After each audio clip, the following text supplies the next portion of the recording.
Last week, for the first time on Wednesday, we examined position time graphs. Now, we learned on Wednesday of last week that when we see a title for a graph, position versus time in this case, the first variable that we see, position in this case, is known as what variable? The manipulated or the responding variable? Yep. Good, it's the responding variable. Always the one that responds to the one that you change. So the responding variable in this case is the position. The time is the manipulated variable. There's control variables as well, right? Control variables are everything that you keep the same in an experiment. But we don't plot a graph with a control variable because they have no relationship, right? That's the whole point of controlling them. We're not trying to find a relationship with control variables, so we're not going to plot a graph there.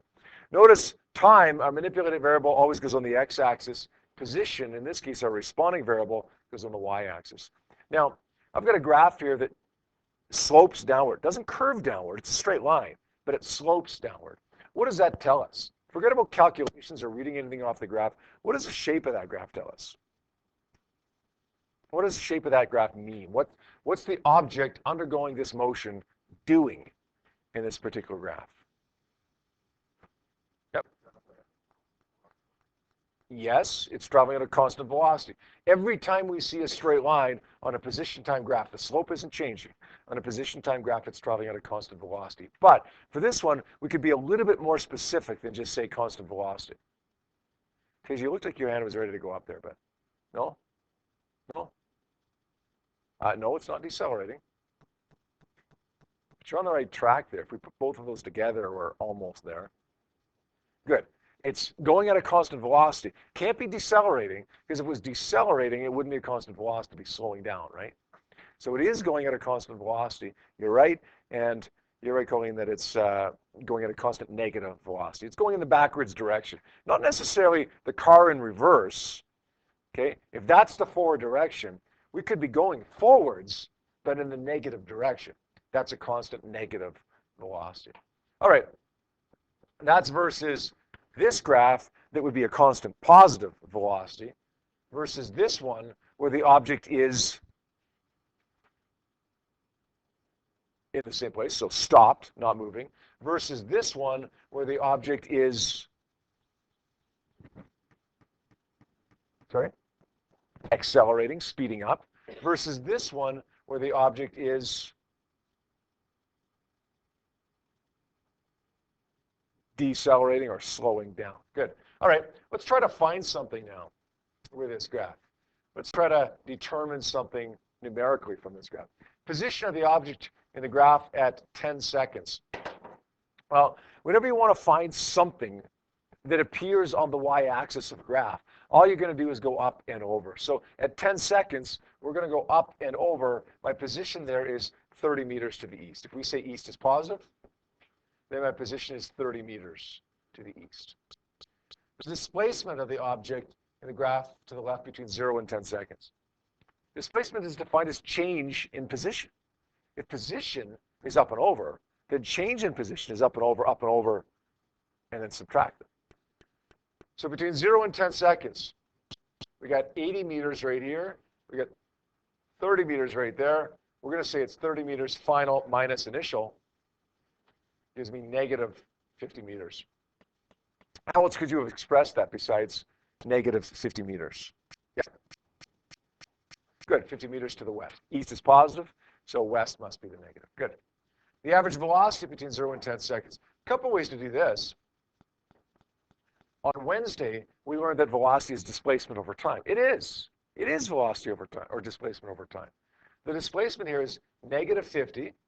The time here is 10 seconds. So it would be negative 5.0 meters per second. The other way to look at that, and we learned about this way on Thursday when we did our lab, take the slope of the graph. If you take the slope of this, rise over run, the rise is negative 50, the run is 10. You end up with exactly the same thing. The instantaneous velocity, this is the one that people mess up on. The instantaneous velocity, the velocity at a single moment in time. Well, if this is a constant velocity between 0 and 10 seconds, and we know what that constant velocity is from question 3, then is the velocity along every point not the same? Don't go up and over and then divide it by the time. Get the velocity for the entire interval and then say, oh, it's the same as the velocity at any one moment. So the answer for this one would be also negative 5.0 meters per second. And then finally at 7 seconds, exact same thing, negative 5.0 meters per second, because it's also along that same line. Does that make sense? So we had the back side of that page of the example that we just did as homework. 4 questions on that page. We want to go over question number 2 here as practice. 2 says, find the displacement between 0 seconds and 10 seconds. Between 0 and 10. Remember, displacement is the change in position. Final minus initial position. And position is easy to find. Position is the easiest thing to find on a position time graph. Whenever you want to find something that's on the y-axis of the graph, just go up and over. So at 0 seconds, the position is 14 meters. At 10 seconds, the position is 0 meters. The displacement will be final position minus initial position. Gives me negative 14 meters. Anybody go the other way around? Anybody say 14 minus 0? Why is it not 14 minus 0 here? Why does it have to be 0 minus 14? Do you have it? No? Okay. Anybody else?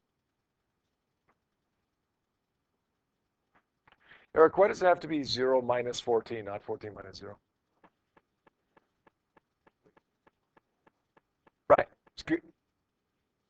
Good. It's got to be final minus initial. And if you look at that graph, forget about the numbers for a second. We see the shape of that first phase of that graph. We know that it's a negative constant velocity. So we know we should get a negative slope, or sorry, a negative displacement, I should say. No. Even if you didn't recognize final minus, you went initial minus final, you get positive 14, you should say to yourself, wait a second, that should have been negative. What did I do wrong? Right? Displacement between 10 and 18 seconds between here and here. Well, the final here is 6 meters. The initial is 0 meters. 6 minus 0 is 6 meters. Now, somebody asked me about this one. The average velocity between 0 and 10 seconds. Well, the average velocity is either the slope, rise over run, or v is equal to delta d over delta t. And the displacement between 0 and 10 seconds, we already figured out. It's negative 14. And the time between 0 and 10 seconds is 10. So 14, negative 14 divided by 10 will be negative 1.4 meters per second. I was going to say meters per second squared. It's not, just meters per second. Between 10 and 18 seconds, same method that we're going to use for d here. It's displacement over time, or you could think of it as the slope rise over run. But the displacement here is 6 meters divided by a time of 8 seconds between 10 and 18. 0.75 meters per second. Is that okay? And finally, E. The average velocity between 0 and 18 seconds. This is the toughest one, I think, of all of them. The velocity between, Julia, was that the one you asked for, E? Between 0 and 18 seconds. Well, I want you to think when you see average velocity, I want you to think v equals delta d over delta t. But what delta d do we use? What delta d do we use? Well, between 0 and 18 seconds, our final position there is 6. Our initial position is 14.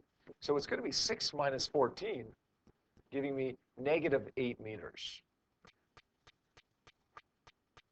My displacement, negative 8 meters. My time, well, from 0 to 18 seconds is 18 seconds. So we're going to say negative 8 divided by 18, which reduces to negative 4 divided by 11. No, it doesn't. Negative 4 divided by 9, which would be negative 0.44 meters per second. Is that what I have? Yeah. that okay?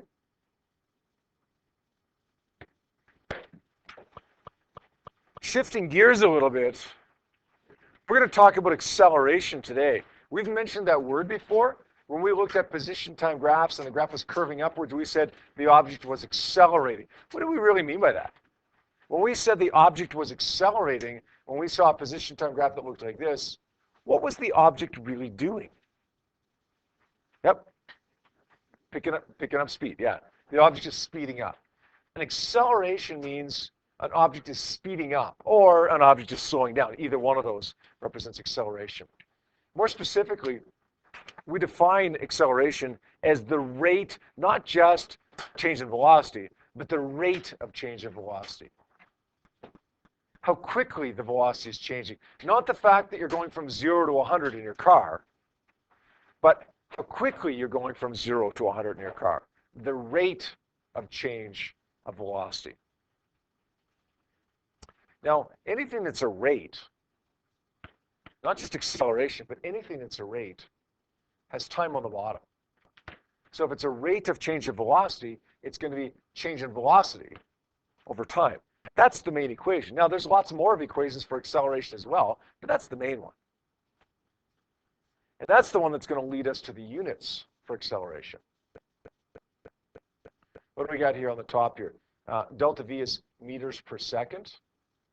Time is seconds. Here's, by the way, when you need to be in meters per second. It can't be kilometers per hour anymore. Time has to be in seconds. Can't be hours anymore.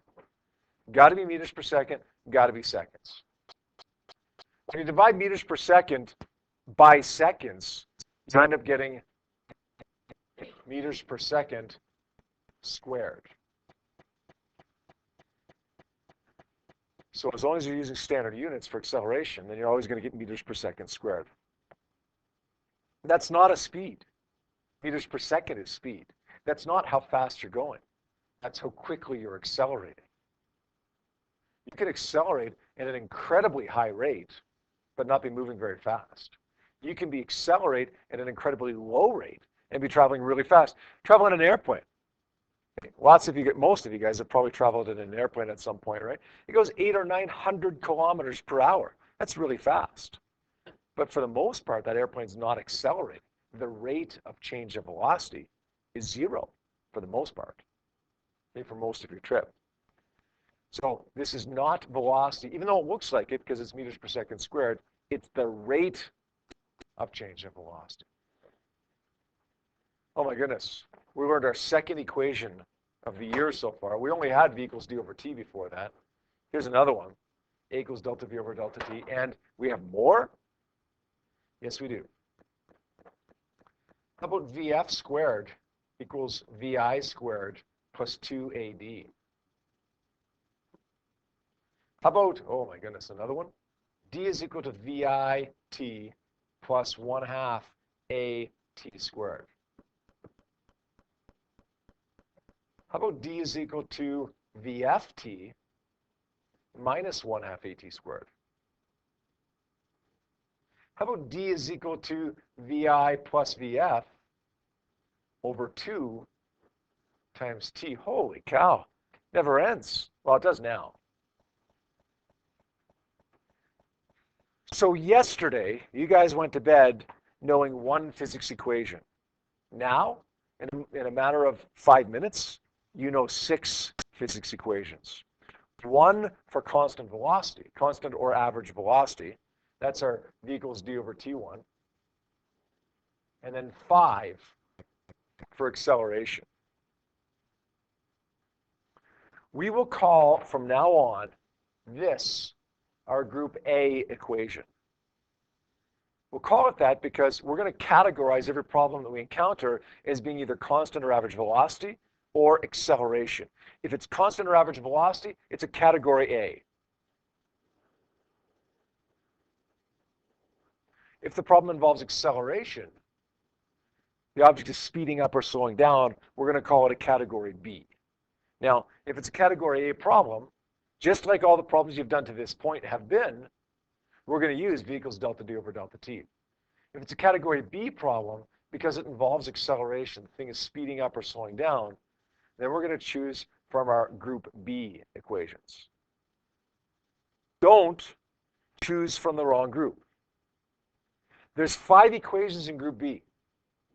If you're a group B problem and you choose the wrong equation in group B, that's okay. We can fix that. But if it's a group B problem and you choose a group A equation, well, then you're going to get the wrong answer. If it's a group A problem and you choose a group B equation, you're going to get the wrong answer. Again, if it's a group B problem and you're not sure which group B equation to use, don't worry. Try something. You can't go wrong. Worst that's going to happen is you're going to have to try again. Just make sure you choose from within the right group. Okay, let's take a closer look at these ones here, these group B problems here. Let's go backwards here. Delta D stands for what? Right here. Displacement, somebody said? Okay, and the displacement would be in meters, right? We're always standard units now. Okay, standard units, meters, seconds, and so on.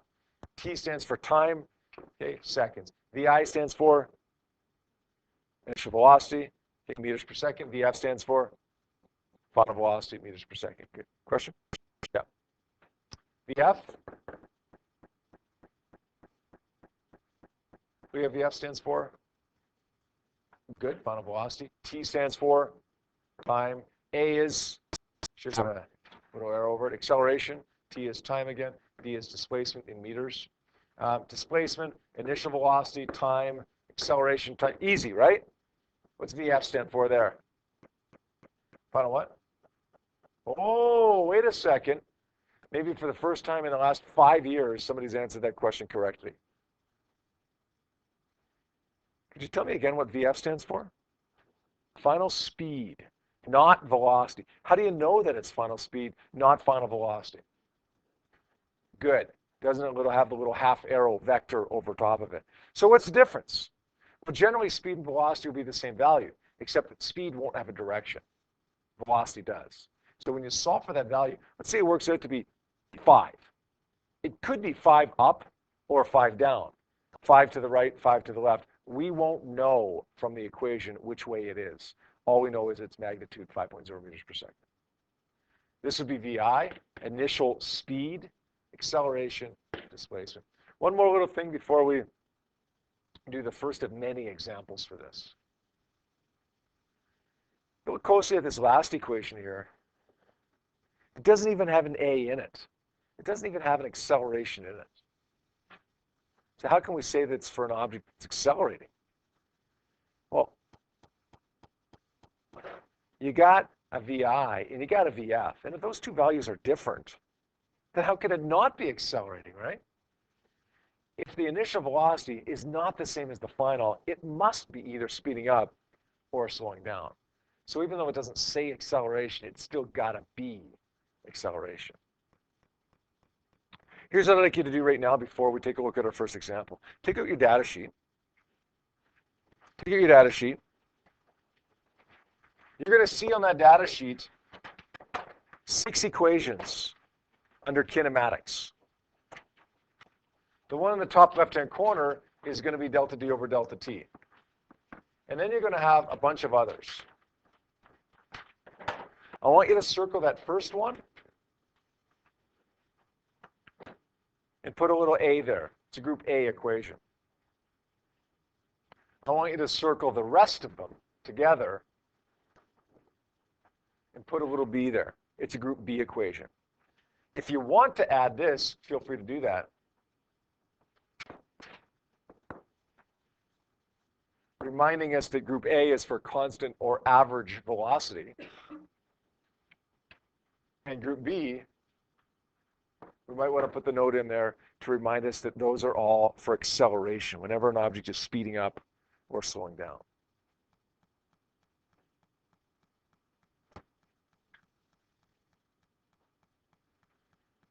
All right. Can you see it? Group A is constant or average velocity, and group B is acceleration. That doesn't mean necessarily speeding up, right? It could mean slowing down as well. Okay, we're going to do an example here. It's the first of many examples because obviously we just introduced 5 new equations. Um, we're going to have to do a number of examples to master all 5 of these equations.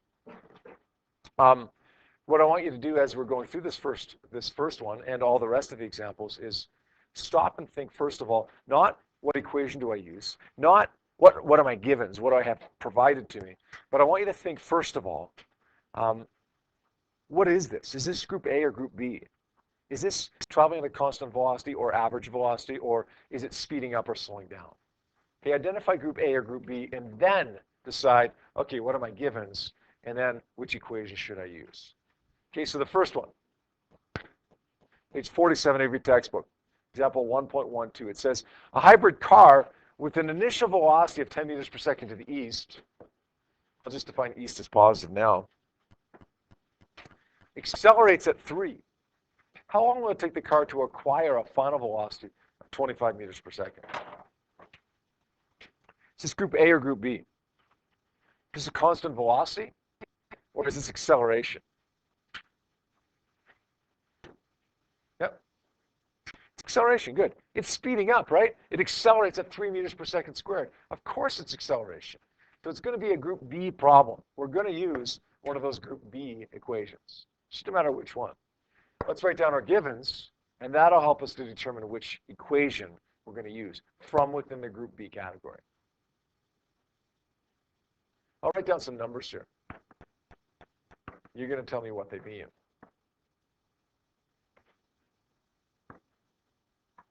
What's the 10? What's the 10? Yep. Good. The initial velocity. It's 10 meters per second to the east. We'll call it initial velocity. What's the 3? It's acceleration, good. And it's speeding up in the positive direction, so we'll make it a positive acceleration. What's the 25? Yep. Good. Final velocity. Is there anything else we have here if we read between the lines? Yep. Okay, we're looking for the time, so let's write that down. My time interval. Anything else? I don't think so. I think that's it. So we established that it's a group B problem. Take a look at your data sheet. All the equations that you circle for group B are valid. I want you to pick one.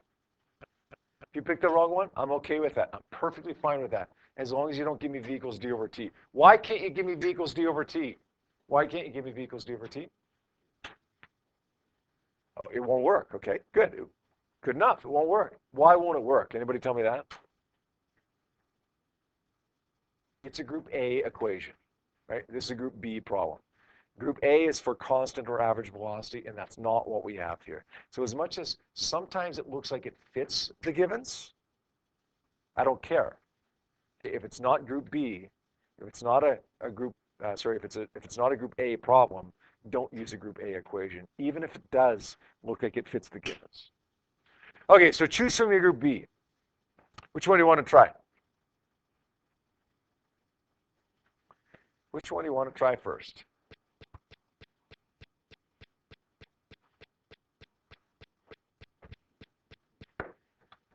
If it says, let's use A is equal to delta V over delta T. Now, we're solving for T. We have A, and hey, look, we've got delta V as well if we subtract VF minus VF. That works. The only problem is delta T is on the bottom. We want it on the top. So let's get it to the top. Let's multiply both sides by T.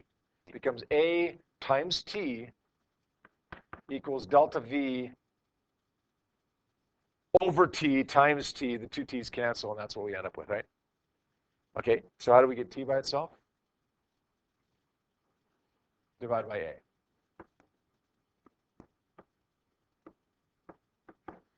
A. 25 minus 10 over 3. That's going to be 15 over 3. It's going to give me 5.0 seconds. Hey, how about this one? Would this have worked? VF squared is equal to VI squared plus 2AD. Is that a valid equation? Sure it is. It's group B. It's a group B problem. But watch what happens when I go to use that. I got VF, got VI, I've got A. Yeah, I could solve for delta D. And it would be a correct value for delta D. But it's not what we're looking for.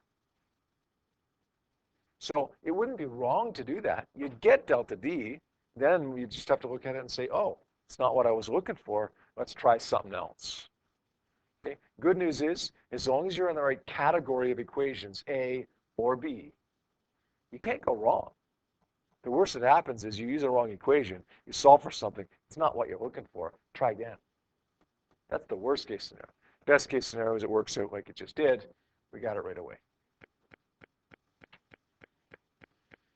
Okay, pay really close attention to this and to this, because these are the two rearranged forms that you'll have to use. Solve for delta V, solve for delta T. And of course, the original form that appears on your data sheet. All right. Let's take a look at these two questions on page 47 at your desks, please. Again, remember, first thing you should do when you read the question is identify in your own mind, is it group A or B? Once you've done that, you need to write down your givens and see which of the equations from within the correct group you're going to try first. All right, practice problem number 2 here. It says an elk moving at a velocity of 20 kilometers per hour. Hey, you know what? Let's circle that, kilometers per hour. Now that we're dealing with acceleration, we know we want to be in meters per second. So I want to circle that, draw attention to it, so that when I go to solve this problem, I don't forget to convert it to meters per second. Accelerates at 1.5 for 9.3 seconds until it reaches a max velocity. What's its maximum velocity?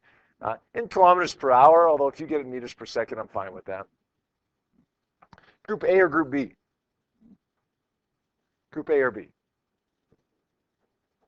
It's group B. Who said that? How do you know it's Group B?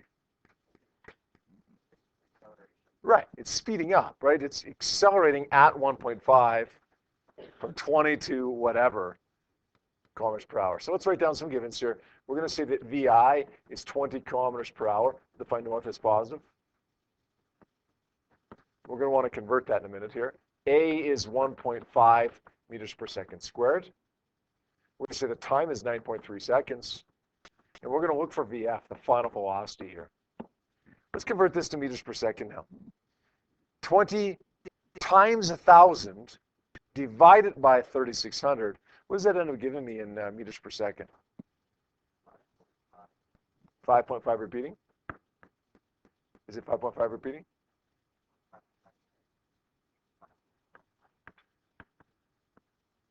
Okay, so let's say Group B equation, any of those Group B equations is valid. This is the one that I think you're going to find works for us. We're going to rearrange this to solve for delta V. So take the T up by multiplying. Multiply both sides by T. But the T's over here cancel out. I'm left with delta V is equal to A times T. All right, it's not what I'm looking for, but it's close. 1.5 times 9.3 gives me a delta V of 13.95 meters per second. Thank you. Now, that's not my answer, but it's close. That's the change in velocity. We're not looking for the change. We're looking for the final. But we know that change is also equal to VF minus VI. We get 13.95 equals VF minus 5.555.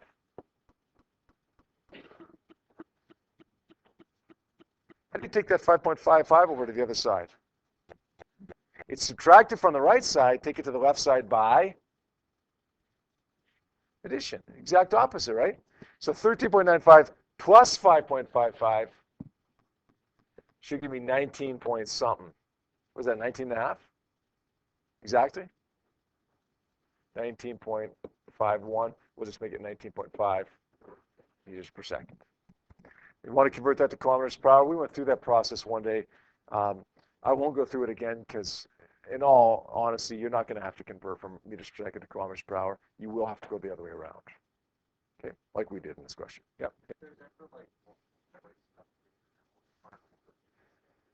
Yeah. Yeah, it would be in a case like this. Yeah. Okay. Let's try another example here. Page 48 this time.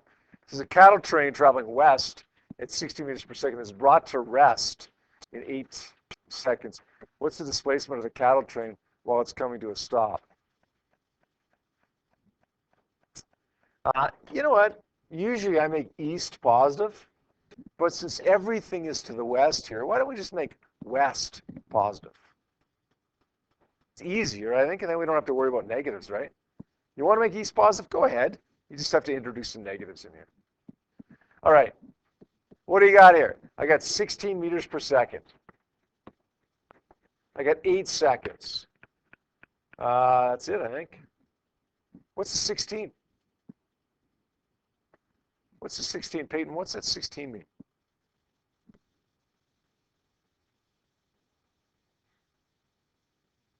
Okay, anybody else? Yeah. It's what?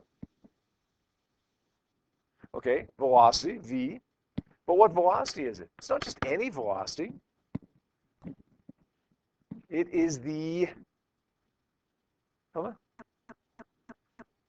not the total. Peyton? Good, it's the initial velocity.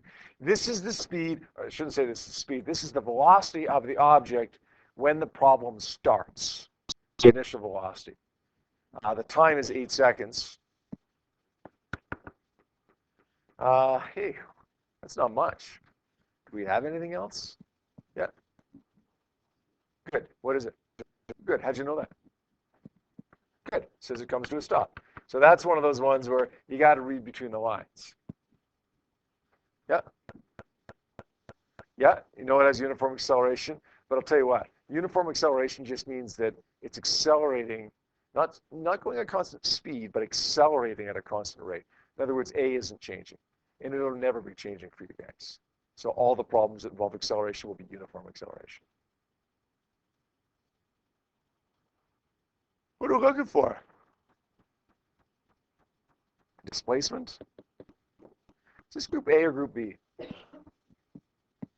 this constant or average velocity? Is this acceleration or deceleration?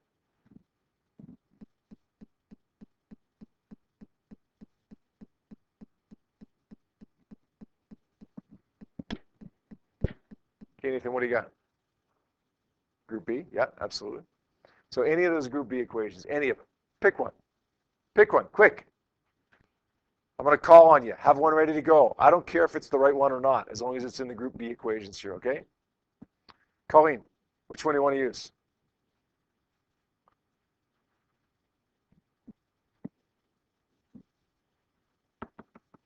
Okay, acceleration is equal to change in velocity over change in time. Good. Is that right? Absolutely it is. It's a group B equation. Any of the group B equations are absolutely correct. Okay, let's try this here. A, I don't know what it is. Delta V is VF minus VI, 0 minus 16 over T. Oh, wait a second. I don't know what A is. I don't know what T is. That's 2 unknowns, right? Is that wrong? Absolutely not. Did I get a wrong answer here? Absolutely not. Will I ever get a wrong answer picking that equation? Absolutely not. If it's a group B problem, pick any of the group B equations. The worst that's going to happen is what just happened. So we got to try again. That's it. That's all. We got to try again. Do I have time? Oh, I do. Oh, wait. Yeah, I do. You're right. So I don't have 2 unknowns. Oh, perfect, right? Done, right? Oh, wait. Wait, that's not what I'm looking for. Okay, the worst thing that could happen if you pick the wrong equation is you have 2 unknowns. The second worst thing that could happen is you end up solving for something you're not looking for. Second worst thing in the world just happened to me. Is it really that bad, though? It's not wrong. Julia, you get a couple options here now. What's one of them?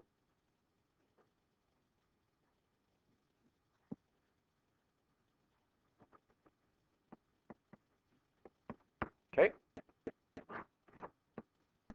So D is equal to VI plus VF over 2 times T. VI is 16, VF is 0 over 2 times a time of 8 seconds. Okay, 64 meters. Okay, perfect, Julia. Okay, that was my second option. Does anybody see another option that I could have used here? Who was it that gave me A is equal to delta V over delta T? I can't remember who told me that one.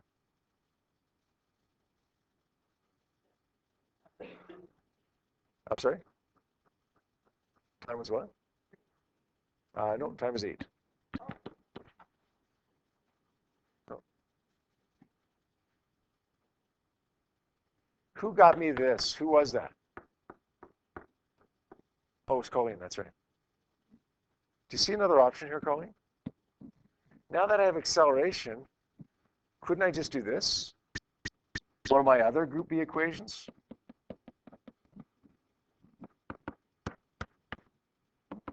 VI is 16. A is, we just figured it out, -2. When you do the math there, guess what you get? 64. It's not a coincidence.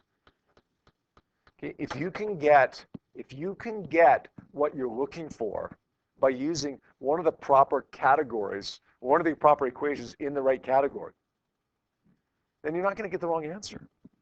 Okay, I don't care whether you do it this way, which is clearly the most efficient way of doing it, or whether you do it this way, which involves an equation that didn't get me what I wanted, but got me something.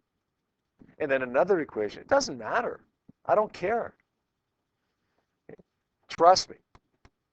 In physics, if you can legitimately get an answer, it doesn't matter whether it's my way or not. As long as it's not just guessing or copying off your neighbor. As long as it's a legitimate method like both of these are, that's fine. Okay. One of the things that, if you're going to have trouble in physics, if you're going to have trouble in physics, it will largely be as a result of lack of confidence. Some of you are thinking, oh no, I'm confident, I know I'm smart. Okay, but are you really confident? Are you afraid to try something? When you see a problem like this, are you sitting back and saying, oh, I don't know what equation to use. I don't know. When I call on you, and I say, Joe, whatever. Okay, well, I usually pick that because there's nobody in here named Joe, but okay. Frank, okay, Frank, there's nobody in here by the name of Frank. When I say your name, and I say, what equation do you want to use? Are you going to say, I don't know? Or are you going to say, A is equal to delta V over delta T? Or D is equal to VIT plus 1 half AT squared? Or D is equal to VI plus VF over 2 times T? I don't care what you say. Just not, I don't know. Okay, you know it's group B. You know any of those equations are valid. Take a chance. Try one. The worst that happens is what just happened to us. We had to do a couple of different things. That's all. Don't be afraid to try. Okay? That's what's going to lead you to success, is the courage to try. The lack of fear of making a mistake. Don't be afraid of making a mistake. Guess what? Sometimes when you're not afraid to make a mistake, guess what's going to happen? You're going to make a mistake. Guess what's going to happen when you are afraid to make a mistake? You're always going to make a mistake. Sometimes it's better than always. Okay? We got 2 questions here on page 48. Those are your homework questions for tonight. We'll check those over tomorrow. We still got about 5 minutes left, so call me over as I walk around if you're having trouble with either of these 2. Again, pick whether it's group A or group B, write down your givens, and then don't be afraid to try something. Worst that's going to happen is you're going to have to try again.